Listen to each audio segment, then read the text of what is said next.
spike stitch can be used to form a really lovely decorative pattern on crocheted projects. It can also be used to reinforce handles so that it makes them a little bit sturdier and more comfortable to carry. And it gives it a nice decorative finish as well. If you're making the rhubarb and custard tray or another project with a spike stitch motif or a handle finish, perhaps you'd like a tutorial to see how the stitch is done. You can work a spiked stitch at the bottom of any regular crochet stitch. And in the rhubarb and custard tray, the spike stitch is worked at the bottom of a UK half treble or US half double crochet stitch. So let's work a regular one of those which isn't a spiked stitch before working the pattern. So this stitch has one wrap, the yarn is pulled through, and then we pull the yarn on the hook through all the loops on the hook. So that's the regular stitch worked into the row immediately below. So for the spiked stitch, we're going to work one of those stitches into the stitch 2 rows below. So I'm going to wrap the yarn first, and instead of going into the head of this stitch, I'm going to go into the head of this stitch.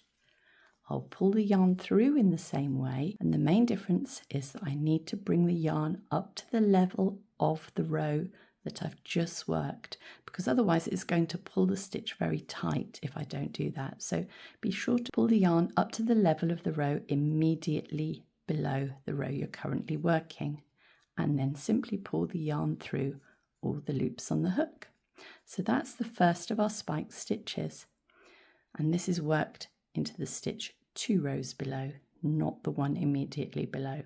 So let's wrap again, and now we're going to work the spiked stitch into the stitch 3 rows below. So not the stitch 1 row below, not the stitch 2 rows below, but the stitch 3 rows below. We'll pull up the yarn again right to the level of the row immediately below us, and that's where we pull the yarn through. So there's our second spike stitch. Now we'll go 1 row further. We'll wrap the yarn round, skip the stitch immediately below, the one 2 rows below, the one 3 rows below, and the one 4 rows below. We'll pull the yarn right up to the level of that row here, and did you see I had to stop it from folding? And you will have to do that when you work the longer spiked stitches. And then I'll pull the yarn through. And so that's our longer spike stitch. Now we're going to do the same thing again in reverse order. We'll do our longest stitch, a slightly shorter one, and then the shortest of the spike stitches, and then we'll be back to working on the row immediately below the row we're currently working. So 4 rows below, 3 rows below,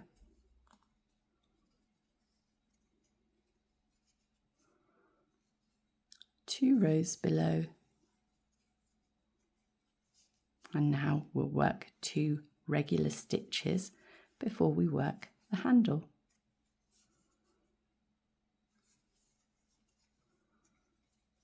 So now let's look at how to work the handle. It's done exactly the same way, except that we aren't working into the head of a stitch, we'll be working into a chain space. For the handle stitches, I'll be using a UK double crochet or US single crochet, so this stitch has no wrap before working the spike stitch.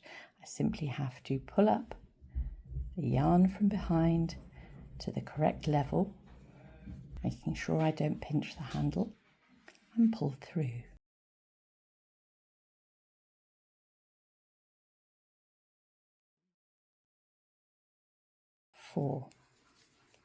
Now, although there are 4 chain spaces here, 4 stitches don't quite fill the gap, so I'm going to try working 6.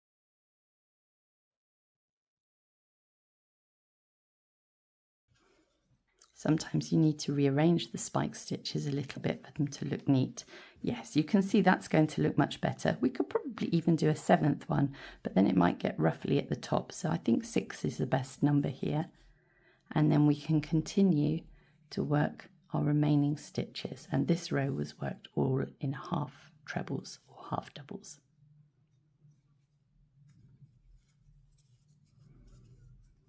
1 and 2. And there we go. So that's how we work our spike stitches to create a decorative pattern. We could do them in all different lengths if we wanted to. We could just have them getting longer and then stop here so that it forms a zigzag all the way along.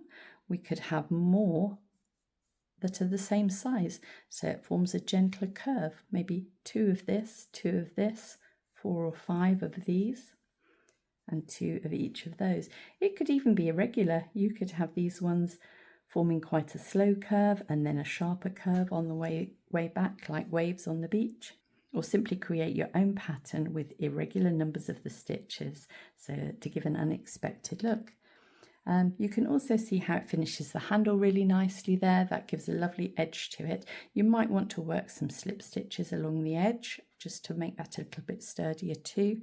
But it forms a really nice opening there for you to put your hand through and pick it up if it were done on a larger size gap. So I hope the video was helpful, and if you're interested in making the rhubarb and custard tray to have a go at working the spike stitch pattern, you'll find the pattern on my blog, Made with Love and Fibres, or on Ravelry.